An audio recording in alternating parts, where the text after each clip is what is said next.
Hi అండి, అందరికీ నమస్కారం. నీకు ఉన్న దాంట్లో నీ సంతోషం వెతుక్కో. లేని దానికోసం ఆరాటపడుతూ ఉంటే ఉన్న సంతోషం కూడా పోతుందన్న విషయం గుర్తుంచుకో. సంపాదించడం అంటే కేవలం డబ్బు మాత్రమే కాదండి. మనకు కష్టం వస్తే సహాయం కోసం నలుగురిని సంపాదించుకోవాలి. మనకు బాధ వస్తే పంచుకోవడానికి నలుగురిని సంపాదించుకోవాలి.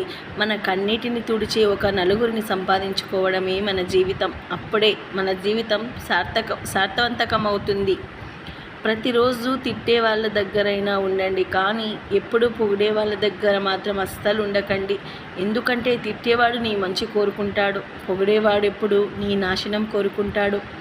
చాలామంది పోటీపడి బ్రతుకుతూ ఉంటాడు. వాడంత సంపాదిస్తే నేను ఇంకా కొంచెం సంపాదించాలని.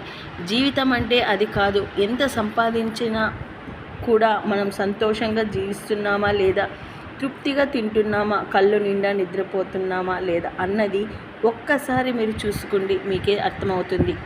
రేపు అనేది ఎలా ఉంటుందో తెలీదు. నేడు అనే నీ సంతోషాన్ని ఎప్పుడూ కూడా వదులుకోకు.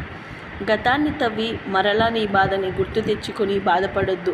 ఎప్పుడు ఏం జరుగుతుందో ఎవరికీ తెలీదు. ఉన్నప్పుడే సంతోషంగా ఉండడం నేర్చుకోండి.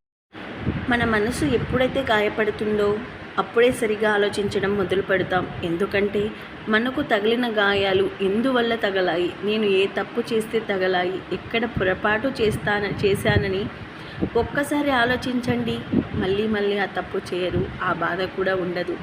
ఈ వీడియో నచ్చినట్లయితే ఒక్క లైక్ ఇవ్వండి. కొత్త వాళ్ళు నా ఛానల్ని చూస్తున్నట్లయితే ప్లీజ్ సబ్స్క్రైబ్ చేసుకొని మీ ఫ్రెండ్స్ అండ్ ఫ్యామిలీకి వీడియో షేర్ చేయండి. Thank you for watching.